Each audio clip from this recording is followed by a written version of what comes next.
de 6 à 8 semaines, on arrive à réaliser que si on fait un scan au début, un scan du cerveau et un scan après les 8 semaines, on voit qu'il y a vraiment un changement au niveau de la structure du cerveau. Oh mon Donc, Dieu, c'est pas au niveau uniquement du fonctionnement, c'est que ça modifie la neuroplasticité du cerveau, fait en sorte que la personne modifie la structure de son cerveau et donc son fonctionnement aussi.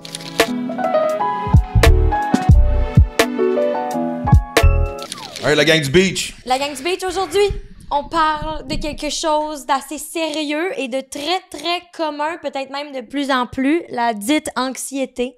25% de la population en Amérique du Nord et en France.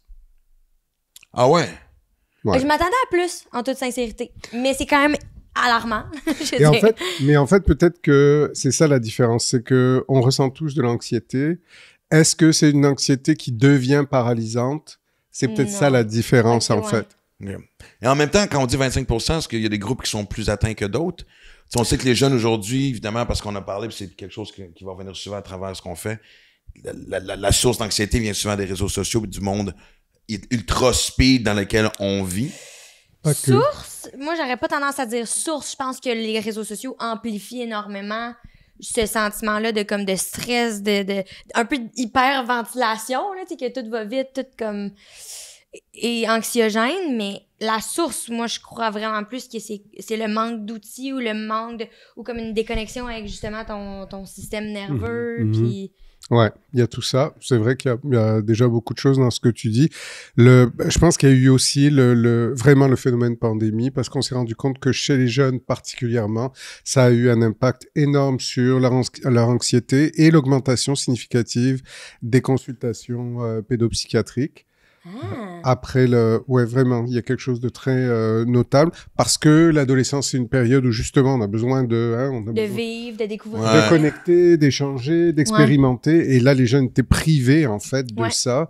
Donc, je pense que l'anxiété, ça concerne vraiment tout le monde. Et adultes, adolescents, enfants, malheureusement, de plus en plus d'enfants et d'adolescents. Je crois que c'est ça la tendance qui inquiète le plus. Alors qu'avant, on se centrait plus, même au niveau des études, peut-être plus sur les adultes. Aujourd'hui, on se rend compte que c'est majeur, puis c'est mondial en fait. En tout cas, Amérique du Nord, Europe, on retrouve à peu près les mêmes chiffres de quelque chose de très invalidant, qui a à la fois un impact psychologique et physiologique, parce que l'anxiété, c'est vraiment les deux. Il faut considérer les deux dimensions. C'est pas uniquement un sentiment de tension ou d'inquiétude, c'est ça plus des difficultés sur le plan physiologique. Moi, en fait, je pense que c'est quelque chose que j'entends de plus en plus aussi chez les adultes, parce qu'avant ça, je pense qu'on disait « Ah, je suis un peu stressé », mais ça paraît un peu banal comme question, mais il y a une différence entre le stress et l'anxiété. Ouais, mais en fait, c'est que le stress récurrent, continu, devient de l'anxiété. Donc, à la base, on se sent stressé par des inquiétudes, des doutes. Il y a des composantes physiologiques, palpitations, boule à la gorge, etc. Et c'est le caractère excessif, un mot que tu adores, qui fait en sorte que... C'était le moment d'intervention de Maxime Martin. On se fait remettre... Le moment d'intervention non, vraiment est une présentation. Je me suis dit qu'on était très sérieux tout à coup. Non, mais c'est un sujet sérieux, parce que moi, honnêtement... C'est l'excès, non, mais vraiment, c'est l'excès qui fait la différence. Les personnes ne sont plus à même de fonctionner dans leur environnement quotidien. Et c'est ça qui dénote à ce moment-là un trouble anxieux, qui mérite d'être diagnostiqué et confirmé, mais c'est quand même ça la tendance. Si les gens ressentent de l'anxiété, du stress, mais que ça n'affecte pas leur quotidien, pas tant que ça, et que ça les dérange pas, à ce moment-là, on n'ira pas vers un traitement ou un diagnostic particulier. Mais j'en parle parce que moi, dans une période de stress, je suis capable d'identifier mon stress. Avant un gala où est-ce que là, tu sais que c'est télédiffusé, il y a un stress. Ces temps-ci, je vis de l'anxiété, et je le sais, plus que d'habitude. Parce que? Ben, on en a déjà parlé, mais si j'ai un nouveau spectacle qui sort... Oui, mais qu'est-ce qui te fait dire que tu es plus anxieux que d'ordinaire?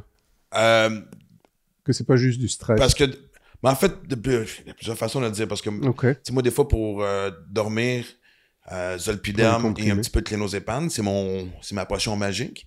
J'en prends jamais le jour. J'ai commencé à en prendre le jour. OK. Oui, je sais pas. Oui. Mais j'ai aussi commencé le Concerta. Je ne sais pas s'il y avait une période d'acclimatisation. D'acclimatation. Merci. Note à moi-même, ne jamais jouer au Scrabble avec le doc. Mais c'est parce que tout arrive en même temps. Mais je sais que de la façon que je le vis, le stress... C'est plus intense. Je le connais, le stress. Je l'ai vécu toute ma vie. J'ai un métier stressant. L'anxiété, j'ai l'impression que mon corps est en perte de contrôle. Ouais. Puis je pense que c'est quand même intéressant qu'est-ce que tu dis, parce que effectivement, comme il y a des gens qui ont, de ce qu'on a pu comprendre avec le questionnaire, d'ailleurs, allez regarder ça, il est vraiment intéressant, mais dans le questionnaire, il y a des gens qui ont des tendances, tu sais, comme à faire plus d'anxiété, mais c'est aussi quelque chose qui se développe avec le temps. Ouais, c'est une grosse question, en fait. En tout cas, un sujet énorme que tout... Non, parce qu'en fait, on sait, peut-être pour essayer de rendre les choses plus claires, on a un tempérament qui, à la naissance, est strictement génétique, on va dire, pour simplifier les choses, et qui peut être un tempérament anxieux.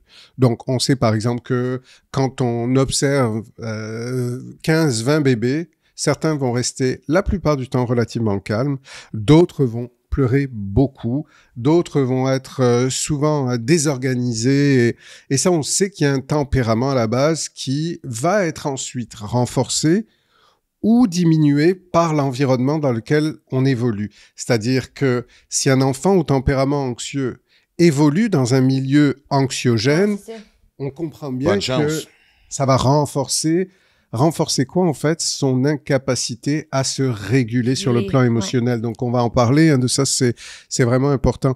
Oui, mais c'est probablement dans les premières étapes. Ouais. Donc, en fait, je pense qu'il y a des gens qui peuvent avoir à la naissance un tempérament plus anxieux, et selon le milieu, selon l'environnement dans lequel ils vont évoluer, cette anxiété va augmenter, ou cette anxiété, elle va diminuer, notamment parce qu'ils évoluent dans un milieu très sécurisant où les parents leur apprennent cette régulation émotionnelle.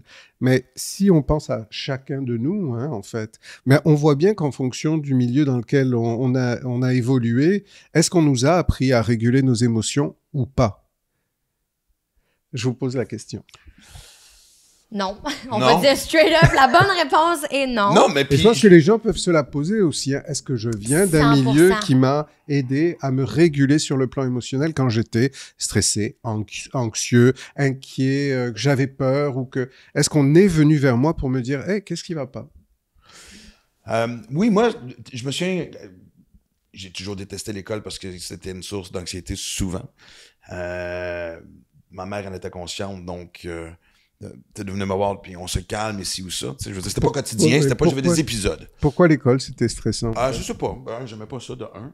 À part les journées où il y avait du sport. Pour les neurodivergents à l'école, ça peut être rushant plus qu'autre chose. Exactement. Mais tu vois, en fait, je pose la question aussi parce que je me dis, puis c'est vous qui savez, est-ce que c'est aussi parce qu'éventuellement, le milieu scolaire était stressant, peut-être parce que vous vous sentiez moins adapté dans ce type de milieu-là, et que ça générait une anxiété que vous saviez pas réguler? Aïe. Mark hits again. Non, mais je pense que toi, t'en avais quand même un petit peu parlé de cette dimension-là. Ben, tu sais comment vous voyez ça? Je suis ton enfant. Nous, on bondait sur ça quand j'étais un peu plus jeune. T'sais, lui, il était comme, je comprends que t'as pas envie de faire tes devoirs. Je sais pas forcément une bonne influence là-dessus, mais ça, c'est un autre podcast, OK? Mais, mais oui, je comprends c'est bien ça, parce que ça devait quand même moins te rendre anxieuse d'avoir un père qui te disait, 100%. Je comprends tout à fait. 100%. Versus, imagine, un père qui lui aurait dit, ben là, écoute, tu vas à l'école, puis c'est ça ta job. Là, ça aurait renforcé le... C'est bien, donc. Est-ce qu'on pourrait prendre ces quelques dernières secondes-là et remettre ça dans le podcast du Rappeler sécurisant? Oui. Moi, je pense que... Il y a des dimensions à ça. Il y a des dimensions à ça. Oh, je pense que à ce moment-là, tu as été un très bon père.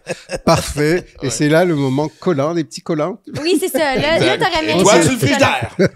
Joke à part, parce que je veux pas oublier de ce que j'avais avancé tout à l'heure sur le fait que le stress, pour moi, est une bête que je connais.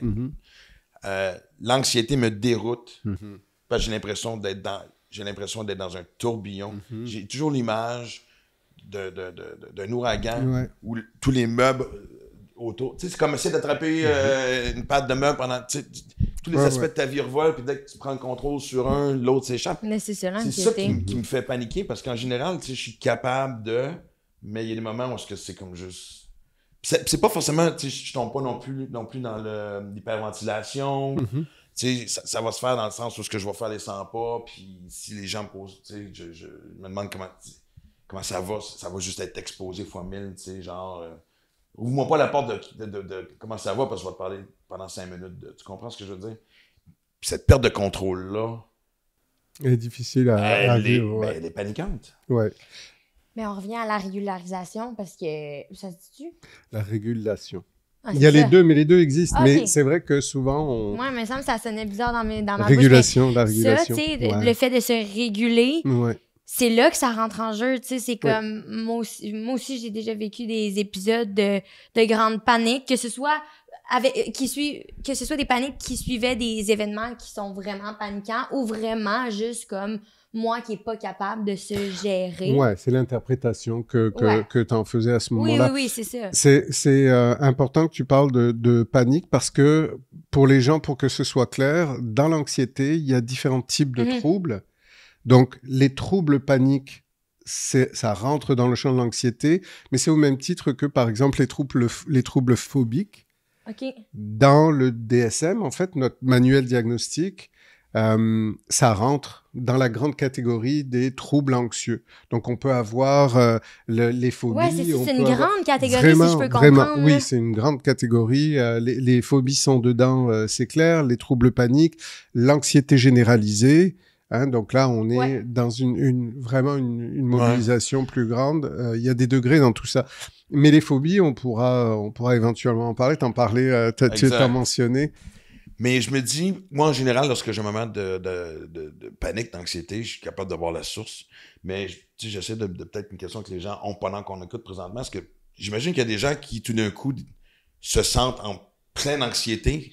Ouais, comme une crise qui sort de nulle part, là, tu sais. En fait, ça c'est super intéressant parce que ce qu'on a montré, c'est que, et les gens ne le savent pas, donc je pense que c'est important de le dire, c'est que quand on est, par exemple, dans son quotidien, on est entre nous, là, et puis on discute, et tout à coup, il y a une anxiété qui monte, et la personne vraiment se sent mal, et se dit, je comprends pas pourquoi je me sens anxieux. Tout va bien, je suis avec des gens que j'aime bien. Je suis pas en danger. Je suis pas en danger, ma vie va bien.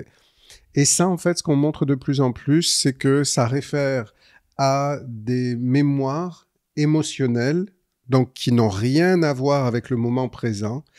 Mais ce qui est fascinant, c'est que ça peut avoir avec des mémoires émotionnelles pré-verbales. Ça veut dire 0-2 ans. Ça veut dire... Mais qui ressortirait comme ça... Ça veut dire... aucune raison comme une bulle qui fait surface. Absolument, absolument. Ça, c'est vraiment fou, important à savoir parce que c'est plus récent. C'est tout le travail en neuropsychologie avec notamment les scanners.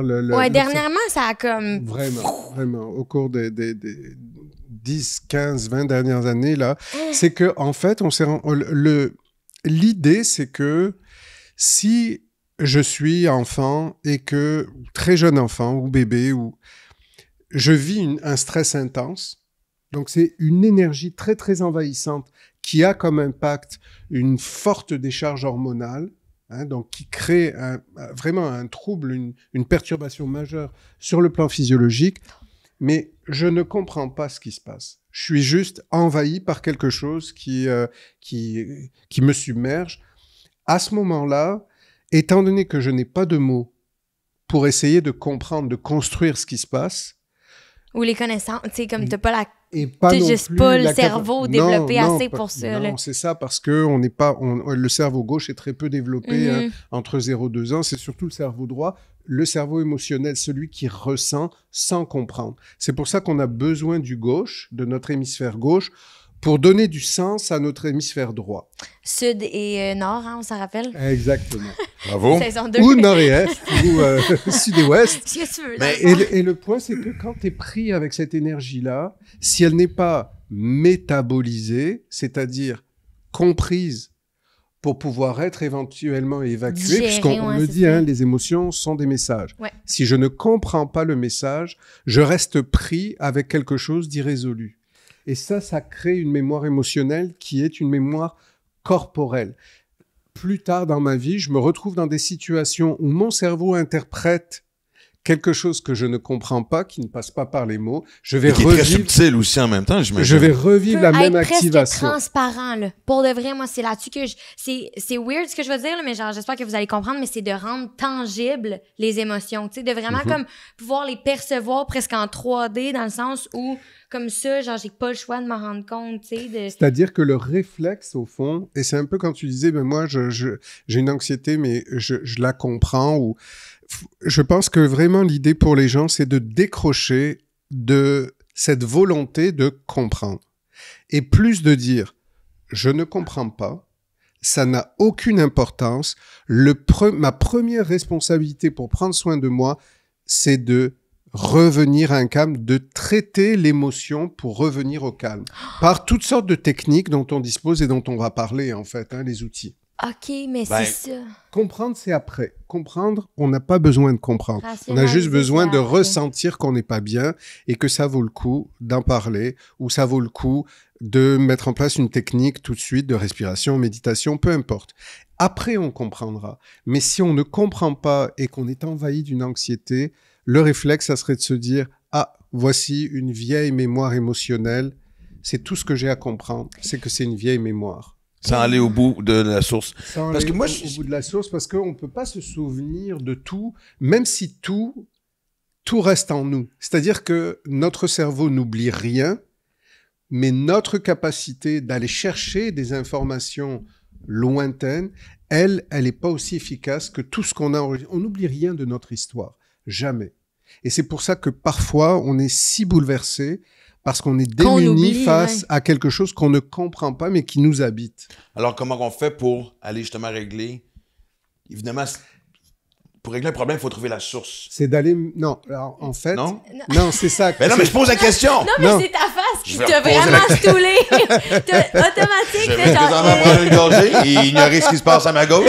Non, Non, mais mais- excuse-moi. Mais ce que je veux dire, c'est que Joignez-vous à moi pour le prochain podcast qui va s'appeler le déni. en fait, la source, ça devrait être de te dire, je ne comprends pas ce qui se passe, mais ça n'a pas d'importance. Ce qui est important, c'est de reconnaître que ça existe et de traiter l'émotion pour qu'elle soit moins envahissante et moins souffrante. Et- Sans forcément juste en connaître la source, que je vais pas t'interrompre. Mais La source, c'est de se dire, c'est une mémoire émotionnelle, par définition. J'ai pas de souvenir, donc si j'ai pas de souvenir, au lieu de me casser la tête là-dessus, je vais plutôt prendre soin de moi tout de suite avec des techniques qui vont m'apaiser. Après, je verrai si quelque chose monte, si j'ai une idée, un souvenir. mais on n'est pas obligé de régler cette dite mémoire-là non, précise. régler cette mémoire, c'est la régler émotionnellement pour la métaboliser. C'est-à-dire, une fois qu'elle est régulée, elle peut partir parce que on l'a écoutée, on a écouté qu'elle était présente et qu'elle méritait d'être traitée. Et ceux qui se posent des questions, oui, ça va être sur l'examen final. Non, mais je veux revenir à exactement ça parce que ce que je suis en train de travailler en ce moment en hypnose, c'est exactement ça. C'est un peu la reconstruction de mon équipe intérieure. Fait que Ah, justement... c'est bien hot, ça. Ouais, c'est vraiment cool. C'est vraiment cool. Genre, c'est impressionnant à quel point les résultats, justement, aussi sont tangibles. Dans le sens où je travaille sur mon équipe intérieure. Moi, je suis quelqu'un qui, de base, a des tendances à faire de l'anxiété plus facilement que certaines personnes. Puis, je me suis rendu compte qu'en travaillant avec mon équipe étant mon enfant intérieur, mon sage intérieur, ma plus grande pensée, mon énergie masculine puis mon énergie féminine, tu sais. Fait que, quand je vis une anxiété, des fois, je vais aller puiser à l'intérieur de moi puis aller chercher mon énergie un peu plus masculine qui est rassurante. Parce que c'est de même que je vais être capable de réguler mon émotion. Je vais faire comme, OK, assis-toi, toi bien, t'es pas en danger. Sans ton émotion, là, on veut juste se rappeler qu'on n'est pas en danger. t'es avec toi. Puis, tu sais, de donner cette attention-là de base va apporter un certain calme. Une clé, c'est une clé essentielle. 100%. Puis après ça, tu vas dans moi, après ça, je tapine dans mon un peu plus côté féminin qui est dans la compréhension. Puis, OK, ben ça part de où? C'est quoi? Ça veut dire quoi? Mais sans non plus me mettre une énorme pression de comprendre.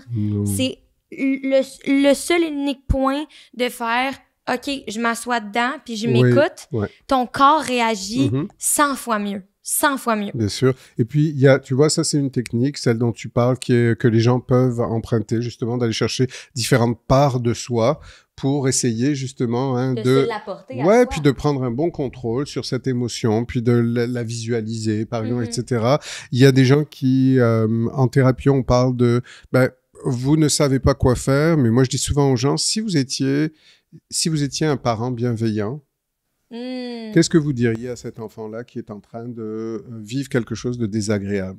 Et ça, pour les gens, je veux dire, ou si je leur dis, si votre fille ou si votre fils était là, assis à terre, puis vous voyez qu'il y a quelque chose qui va pas, puis il est en train de jouer, il a 3-4 ans, qu'est-ce que vous lui diriez? Et de se détacher, en fait, de soi-même, donc c'est différent. Ça, c'est l'image de l'enfant intérieur que tu es en train de donner. C'est l'image de l'enfant intérieur, ou c'est une métaphore pour dire aux gens, si finalement vous étiez en présence d'un autre enfant, de votre enfant, ou de votre enfant intérieur, c'est l'idée de prendre de la distance par rapport à ce qui nous envahit. C'est ce que tu proposes. C'est ce que bien sûr, on en a parlé dans le questionnaire. Chacun peut trouver sa formule. Mais je crois que si on se disait, qu'est-ce que vous diriez à un bon ami qui va pas bien? Qu'est-ce que vous dites? Je m'en allais dire, tu peux aussi substituer avec, tu sais, des fois, si ça peut être trop intense d'imaginer un enfant, tu peux te dire comme si c'est à mon ami que je parlais. Oui, il y a des choses spirituelles, il y a des gens, je sais qu'en EMDR, par exemple, on dit aux gens, dans cette technique... C'est une thérapie, le MDR, où on suit, en fait, c'est la désensibilisation oculaire, et on en parlera, mais en tout cas, c'est une technique qui permet, en fait, en se fixant sur un doigt qui bouge ou sur une lumière, le thérapeute pose des questions et on s'est rendu compte que ça référait à des ondes différentes du cerveau. Qui font en sorte que les personnes se distancent, notamment, maintenant on l'utilise beaucoup dans les traumatismes. Oui, c'est de plus en plus et c'est reconnu par l'Ordre des psychologues du Québec aussi, comme technique. On en parlera certainement, mais tout ça pour dire... tu me feras faire le test, c'est pas drôle, mais... Ouais, c'est intéressant. Tout ça pour dire qu'au fond, à ce moment-là, sur le plan de la spiritualité, il y a des gens qui vont dire, imaginez des mages, imaginez des anges, tout ça, je veux dire, que les gens aillent chercher les images fortes qui leur parlent. C'est ça qui compte, en fait, pour essayer d'apaiser ce qui est en train de se suractiver. Oui, c'est ça, parce que l'hypersensibilisation de comme tous tes sens, et l'anxiété, c'est ça, c'est qu'on dirait que tes sens deviennent de plus en plus pas développés, mais comme sensibles. En perte de contrôle. Aiguisés, en fait. Tes réflexes sont aiguisés. Mais tu vois, on en a parlé dans le questionnaire, puis, tu sais, moi, je sais que ça soit stress ou anxiété, un des remèdes que j'utilise, le sport, évidemment, la méditation. Mais ce qui est vraiment particulier, par contre, des fois, c'est quand je sens cette anxiété-là, puis je sais que tout ce que j'ai à faire, c'est prendre 2 minutes. M'asseoir. Je le fais pas. Il y a comme un blocage. Il y a un évitement. C'est dur à prendre. Mais c'est un blocage ou une résistance? Mais je ne sais pas, mais c'est ça que j'allais dire. C'est ça que je trouve particulier, c'est que... Marc arrive tout le temps. Non, mais parce que ça peut t'aider. Non, mais je le dis avec beaucoup de respect. Vraiment, c'est pas du tout un jugement, mais c'est parce que le fait de le remarquer, ça, en fait, c'est déjà un pas de résolution parce que est-ce que tu t'es demandé qu'est-ce qui fait que je sais que je devrais prendre ce 2 minutes, mais je ne le prends pas? C'est forcément un blocage. Et un blocage que je trouve complètement... Je veux pas dire ridicule, parce que je suis capable de me le dire à moi. Je veux pas que les gens qui vivent la même chose... Ne te juge pas, Maxime Martin. Safe space. Oui, c'est ça. Surtout que c'est pas ridicule. Mais non, mais je vais dire comment moi je me parle. Tu sais, je veux dire... C'est une chose de mettre ses running, d'aller courir un 10 km pour s'apaiser. C'est plus long.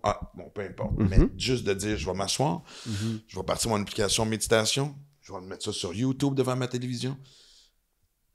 C'est 2 secondes. Je vais partir de méditer pendant... On en avait un peu parlé. Je le fais même pas. Je trouve ça particulier des fois. Des fois, je m'en veux de me dire, parce que des fois, je me parle de même, voyons, t'es là bien épais. Tu sais que ça va te faire du bien, prends le temps de le faire. Puis, non, mais je me parle de même. Mais ça me fait de la peine, là. Mais je pense que c'est quand même Je pense que c'est quand même une résistance à t'exposer à quelque chose que tu anticipes désagréable. Et pourtant, je sais que ça me fait du bien. C'est ça, je comprends pas. Mais c'est parce que... Mais c'est pas vrai. Je vais te dire quelque chose. Moi, je pense qu'on justement, on en a parlé dans le questionnaire, mais c'est ça. Moi, dernièrement, j'ai vécu un break-up, puis c'est la première fois de ma vie que je me suis donné la permission de vivre mes émotions. Puis sur le coup, là, c'est fucking pas agréable. C'est pas agréable. Genre, c'est vrai que c'est pas le fun de le prendre, ces 2 minutes. Pendant le 2 minutes, ben, ça se peut que t'aies des émotions vraiment fortes qui te bousculent puis qui te mettent à l'envers, mais c'est le résultat final. C'est vrai que c'est désagréable. Fait que c'est vrai que ça peut faire peur. C'est juste que j'ai remarqué que globalement, ça a fait en sorte que mon anxiété a diminué de moitié parce que il y a pas de résidus par la suite. Oui, tout à fait. Puis, pour appuyer encore plus ce que tu dis, hein, quel est le premier réflexe selon vous quand on est dans l'anxiété puis qu'on va pas bien? Qu'est-ce qu'on a le premier réflexe, le premier mauvais réflexe qu'on a? C'est rumination, moi, je pense, là. D'une part, ça, c'en est une. Je sais pas pourquoi moi j'ai le mot fuite qui m'est vu. Évitement, c'est le deuxième. Bravo! Travail d'équipe! Non! Et en plus, on n'a pas préparé ça. Hein? Donc, ça veut dire qu'on est en synchronie. Hey, non, mais c'est pas la preuve que notre podcast sert à quelque chose. Non, mais tant mieux. Je suis bien content que ça soit clair comme ça parce que, effectivement, pensée envahissante, et là, on va rentrer dans tout le champ des ruminations. Hein, donc, c'est vraiment les principales difficultés qui sont associées à l'anxiété et puis la fuite, l'évitement. Mais en fait, c'est drôle parce que en écoutant Lévia parler, j'ai vu quelque chose de...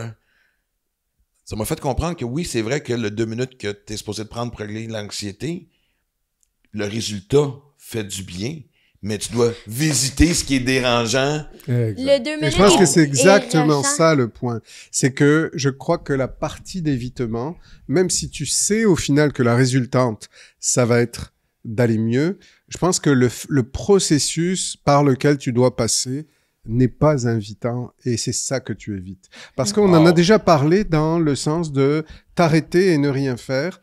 Et c'est... On retourne pas là. C'est ça qu'on veut dire. Non, mais pour de vrai... Non, tu te rappelles de cette Oui, très bien. Il a vraiment... Il y a toujours pas, d'ailleurs, Oui, demandé. je vais le faire. Mais là, on est rendu saison 3. C'est pas...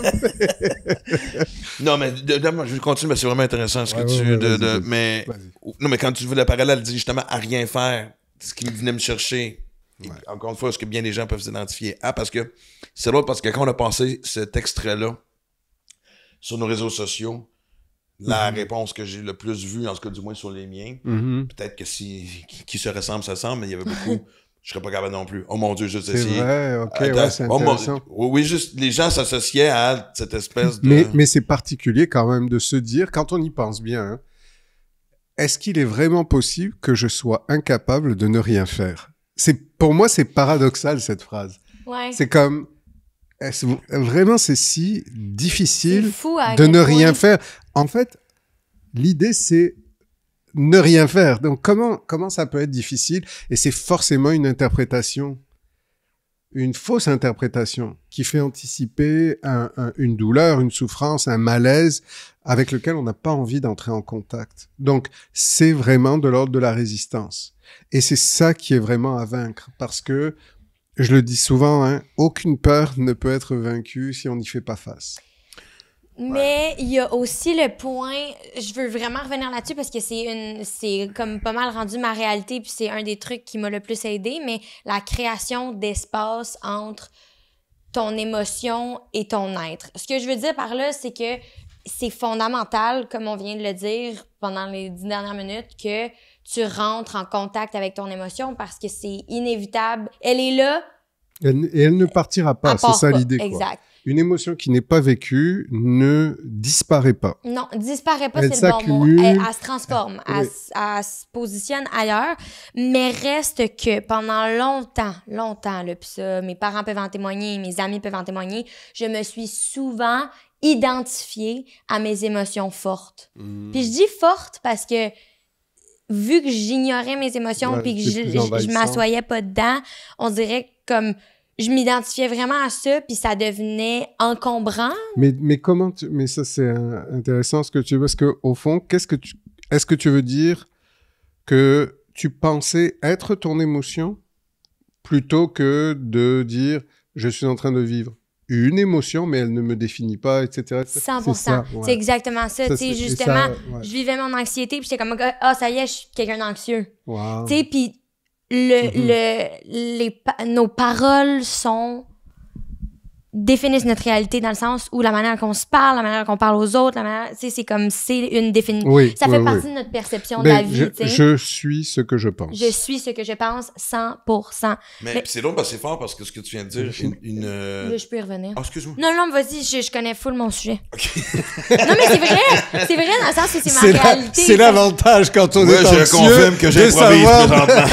Je dis, quand on est anxieux, c'est l'avantage de savoir de quoi on parle. Ah, je connais de quoi je parle. Mais c'est parce que ce que je trouve intéressant c'est une émotion non métabolisée reste avec toi, en fait. Ah oui, elle demeure, elle s'accumule, c'est ce qui fait que parfois... Il y a des études qui sortent de plus en plus, hein. C'est ce qui fait... Oh, puis ça, vraiment, on l'a identifié, c'est ce qui fait parfois que les gens, tout à coup, explosent, et ça sort de nulle part, et ils ont une réaction hyper excessive, alors que 3 secondes avant, rien ne pouvait l'anticiper, quoi. Parce que je le ramenais à l'exercice de dire que dans une période d'anxiété où justement tu veux prendre 2 minutes pour prendre l'expression, puis ce qu'on disait, tu sais, avoir mis le doigt sur le fait qu'il y a le moment déplaisant de justement être obligé de revisiter ce qui te dérange, qui te rend anxieux avant d'arriver à la solution. Mais en même temps aussi, je me rends compte que le ridicule, c'est tant que tu visites pas, mais tu viens de le dire, c'est un feu éternel. Oui, c'est ce qu'on appelle du renforcement négatif. Ouais. C'est-à-dire que la prochaine fois, tu vas être contraint à la même réponse aussi inefficace d'évitement. Puis tu vas être effrité. Tu vas être effrité, donc tu vas réagir plus fort, plus vite. Tu sais, il y a ça aussi, c'est comme le mot, genre, j'ai dit ça dans ma thérapie avec ma psychologue, j'ai fait genre, je me sens irritée, tu sais, c'est comme... Ah, c'est comme irritée, d'accord. Ben non, mais c'est comme effrité, tu sais, c'est comme effrité dans le sens où... Non, j'avais dit ça, effrité, moi, je pense. Ça va? C'est correct, non, ça se dit, vous comprenez l'image, vous visualisez un peu, non? Mais c'est vrai, c'est comme, je me sens comme déjà à fleur de peau, ce qui fait en sorte que ma réaction va être encore plus intense, puis là, tu deviens un peu mêlé dans ton personnage parce que t'as l'impression d'être tes émotions, c'est vraiment ça, là. Puis c'est pour ça que quand je reviens à créer de l'espace, c'est comme... C'est de faire l'exercice, puis quand tu vis une émotion, d'arriver dedans, puis de reconnaître l'émotion, puis de l'accueillir, puis d'être genre « Ah, OK, mais c'est correct que je me sente... que j'aie de la peine par rapport à telle chose, mais de... toujours finir la boucle de réflexion avec « OK, mais c'est temporel. OK, mais c'est tu sais, ça ne me définit pas. Ce n'est pas moi, l'anxiété, le TDAH, la peur, le Non, puis encore une fois, en fait, toujours cette idée de se dire, au fond, ce qui m'arrive, même si c'est désagréable, qu'est-ce que je peux, comme émotion, hein, puisqu'il y a des émotions plus positives et des émotions plus négatives, hein, mais quand n'importe quelle émotion, finalement, pour qu'elle soit bien vécue, ça serait de se dire, j'accueille. C'est correct de vivre ça. Je vis des émotions, donc je suis bien en vie. C'est vraiment de le transformer en quelque chose qui n'est pas une fatalité et qui n'est pas non plus parce que je ne sais pas quoi faire avec cette émotion, je voudrais juste qu'elle disparaisse. Non. Je ne sais pas quoi faire avec cette émotion, je vais apprendre. Puis depuis tantôt qu'on parle justement que ce soit justement ces moments de crise-là, de méditation, des choses qu'on apprend en consultation. Ouais, moi aussi, je voulais aller là, c'est bon. Mais il y a aussi le fait que, veux pas, il y en a qui se servent de médicaments. Tantôt, j'ai parlé de clonazepam dans les moments ultimes où, tu sais, je veux dire... Ouais, je pense que c'est un peu comme le traitement de la dépression, en fait. Il y a une anxiété diagnostiquée qui mérite une médication et qui va, en général, être surtout aussi effective quand elle est accompagnée de thérapie, donc d'un support thérapeutique. Parce que l'idée, en fait, ça serait beaucoup plus de renforcer positivement la personne en lui disant « Mais tu sais, il y a plein de choses à faire. Et c'est pas parce que tu sais pas quoi faire que le médicament, c'est la réponse. » Alors, pour certaines personnes, le médicament va être obligatoire. Il y a des gens qui ne fonctionneront pas sans médicament. Pour d'autres, ça va être vraiment cette idée de est-ce qu'il est possible, en fonction du diagnostic, de considérer qu'il n'y a pas d'urgence d'un médicament essayons certaines pratiques. Des pratiques justement, de méditation, de pleine conscience. Il y a toutes sortes. Oui, il y a la de... pleine Allez, prendre conscience une marche, aussi. hein. Mais est-ce que ce diagnostic-là vient de ton médecin ou de ton psychologue? En fait, le psychologue va diagnostiquer l'anxiété et le type d'anxiété, et donc va confirmer le diagnostic, et le médecin, éventuellement, va soit travailler avec le psychologue, soit la personne va dire, mon psychologue a établi tel diagnostic, il me conseille de valider avec vous si, en fonction de votre évaluation, il y aurait une médication ajoutée, parce que on a en fait ce travail à faire aussi avec les médecins. Parfois c'est difficile difficile de les contacter, difficile de les joindre, difficile d'être rejoint. C'est pour ça que j'en parle, parce qu'évidemment, tu sais, je veux dire... Mais je pense que c'est vraiment, ça doit être vraiment très personnalisé, et que les gens se disent, cette anxiété, deux choses, elle est à la fois psychologique, elle me met mal à l'aise, je fonctionne pas bien, j'ai des troubles physiques qui viennent avec, et là maintenant j'arrive plus à être à faire mon travail de la bonne façon, à être en relation.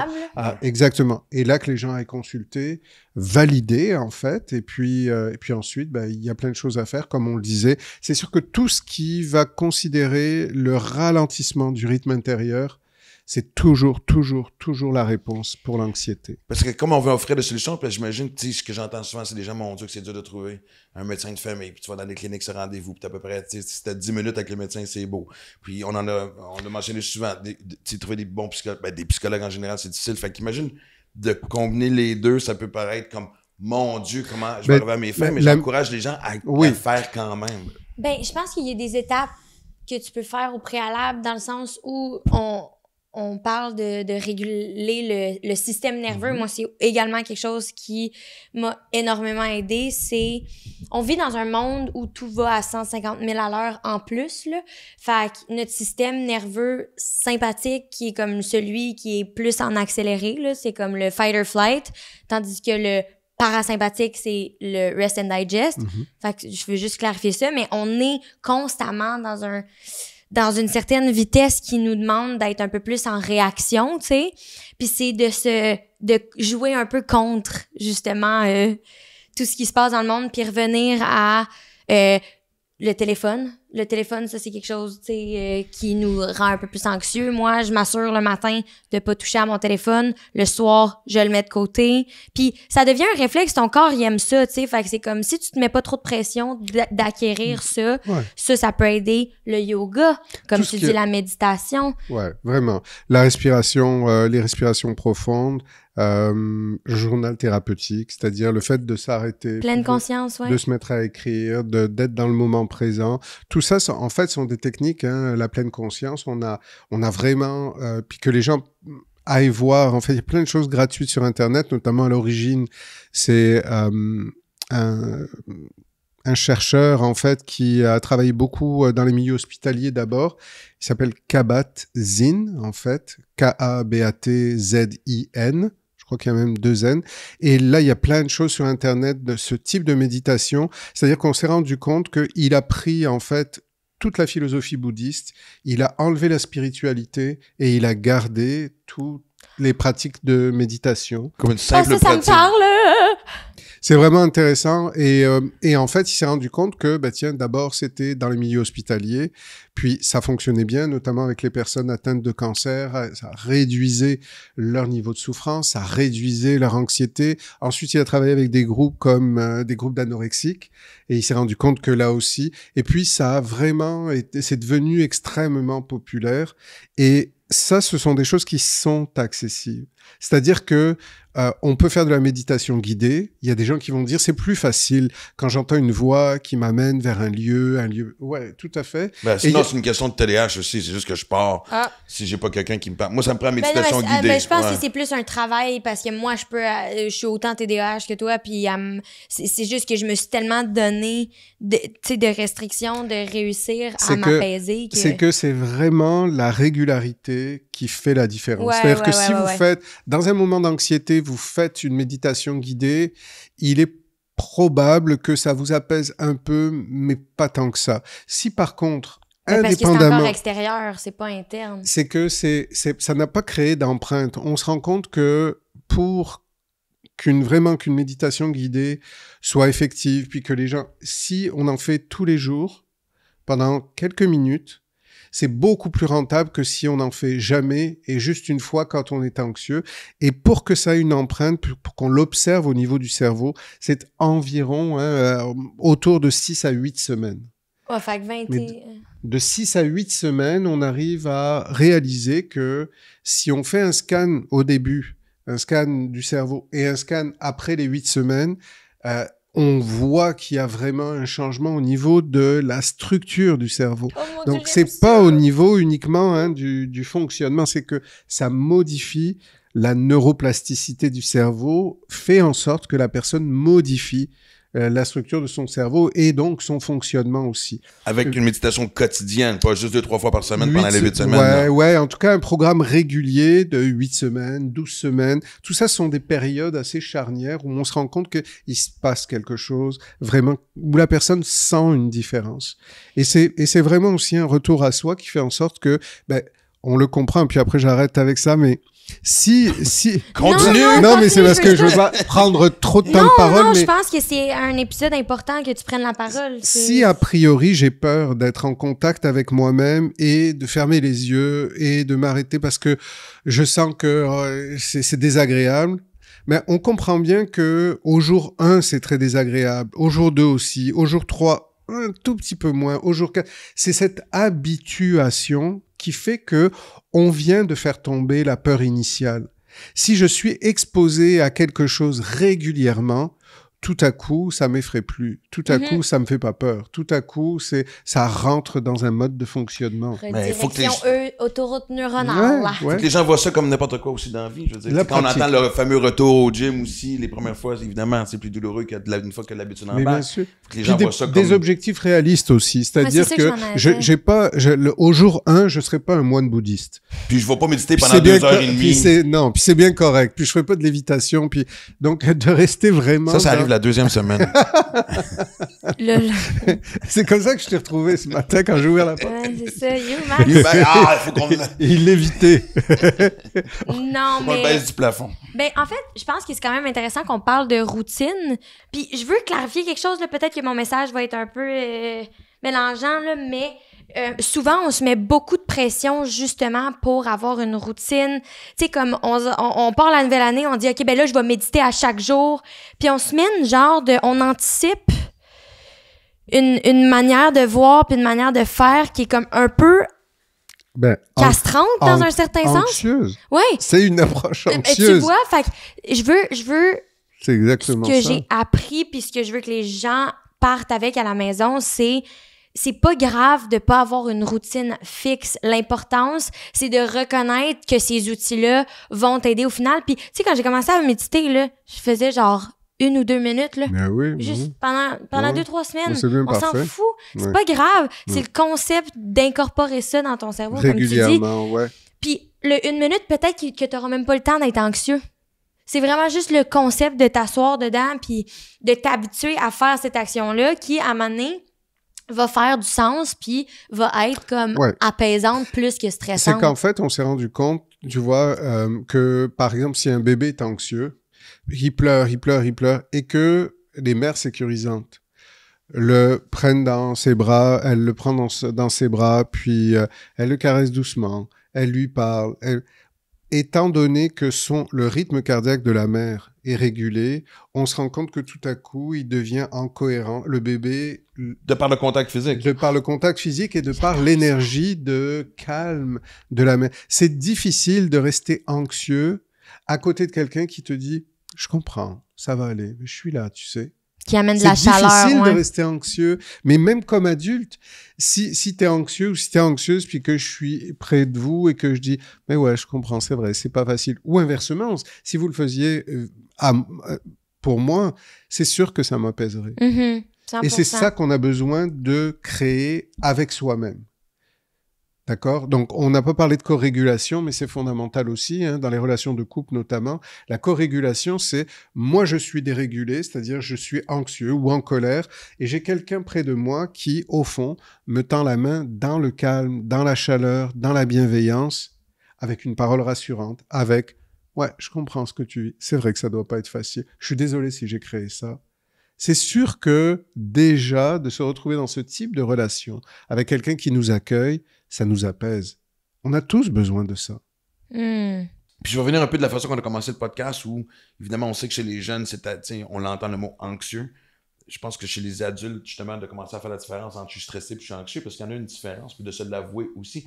Moi, je tape sur ce clou-là parce que je suis content, j'entends encore des fameuses phrases. Mauvais sport, ça va passer, c'est pas grave. Ah non. Essayer de mettre un plaster sur une hémorragie, en fait, c'est ce que j'appelle. Puis c'est encore présent. Fait que je trouve ça important que les gens puissent voir qu'il y a une différence entre être stressé et être anxieux. Puis j'aime beaucoup tout ce que tu as dit depuis tantôt, que souvent la source est évidente, mais des fois. Elle l'est pas. Mais c'est juste d'accuser quand même l'émotion. Oui, tout à fait.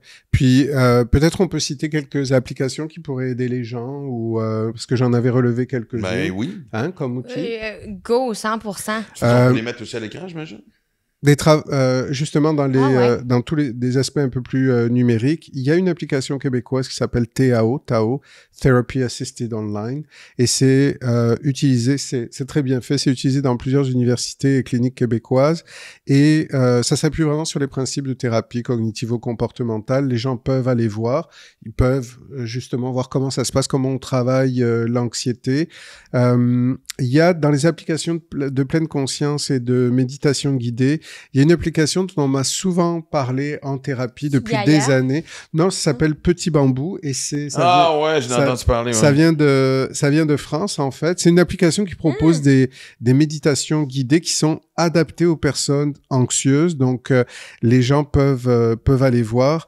Une application en anglais et en français qui s'appelle Headspace. Oui, ça aussi, on en parle connais beaucoup. celle-là, je la trouve super. Ouais. Donc, et puis, là encore, je sais qu'on en parlait, hein, de réalité virtuelle. Là aussi, c'est utilisé pour le traitement de l'anxiété. Hein, donc, on met les gens dans un environnement virtuel, on les expose à des situations, par exemple, vraisemblablement, une exposition à des insectes, un serpent.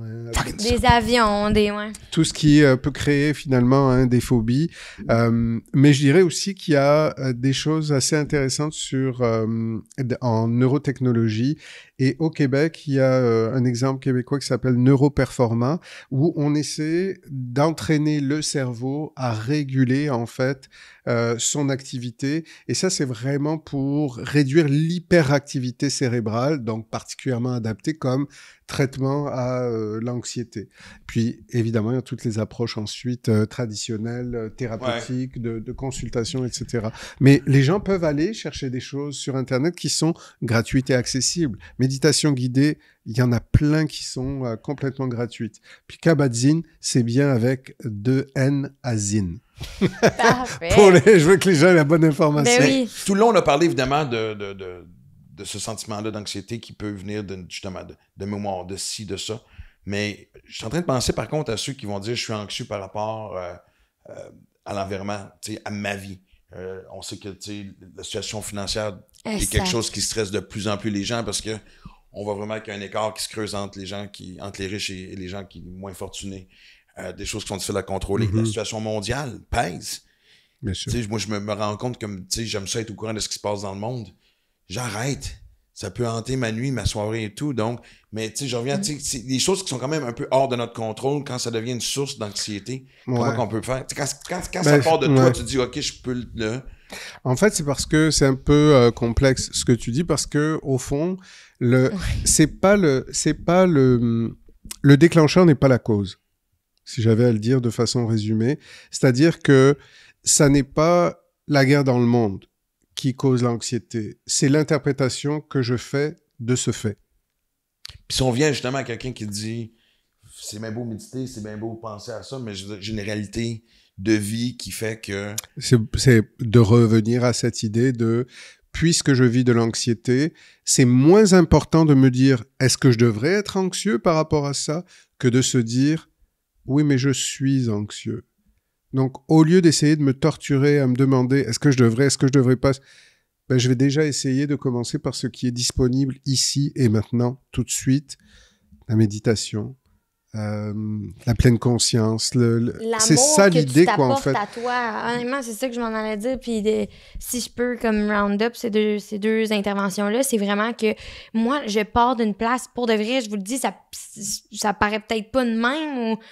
Je sais pas, là, mais j'ai fait des crises d'anxiété souvent, là, genre des pas belles crises, là, que comme j'arrive plus à respirer. Puis, c'est terrible, mais ouais.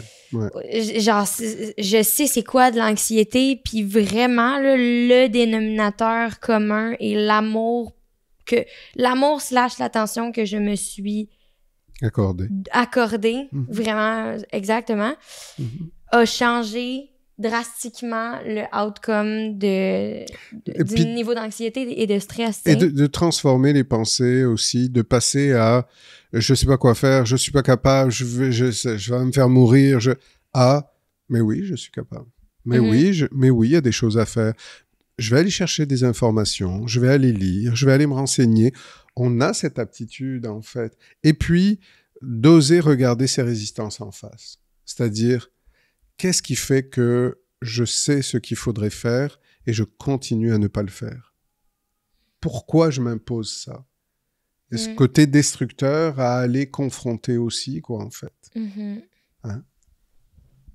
Ça te parle? Ben, énormément. Tu sais, je veux dire, parce que je veux dire, je sais que j'ai amené le sujet vers la fin, puis c'est parce que, tu sais, ça m'est venu en tête, parce que c'est quelque chose que j'entends souvent aussi, puis je me dis, c'est pour ça que je revenais, oui, on parlait de la situation mondiale, mais tu sais, quand on parle de la situation économique de bien des gens, parce que c'est vraiment ce que j'entends le plus souvent et que je trouve triste de plus en plus, c'est comme, je me dis, parce que je me mets à la place de ceux qui nous écoutent, comment ça a pu m'aider à régler ça, mais je pense que de prendre du temps pour régler ton anxiété fait en sorte que tu es capable de peut-être voir des solutions qui sont dans ta face, qui sont pas loin, qui sont accessibles, qui sont à portée de la main, que tu vois pas parce que ta panique, ton anxiété t'empêche de le faire. Prends toute la place, Oui, et puis, je veux dire, aller vers des solutions qui sont peut-être plus évidentes. C'est peut-être moins évident d'aller considérer de la thérapie tout de suite. C'est peut-être pas évident pour certains de concevoir la médication tout de suite, mais peut-être que si je suis chez moi, tout seul, que je vais sur Internet et que je me pratique à une petite méditation de pleine conscience, peut-être que ça va être un petit peu plus accessible. Ou écrire tes émotions aussi, si Journal tu la vis, puis que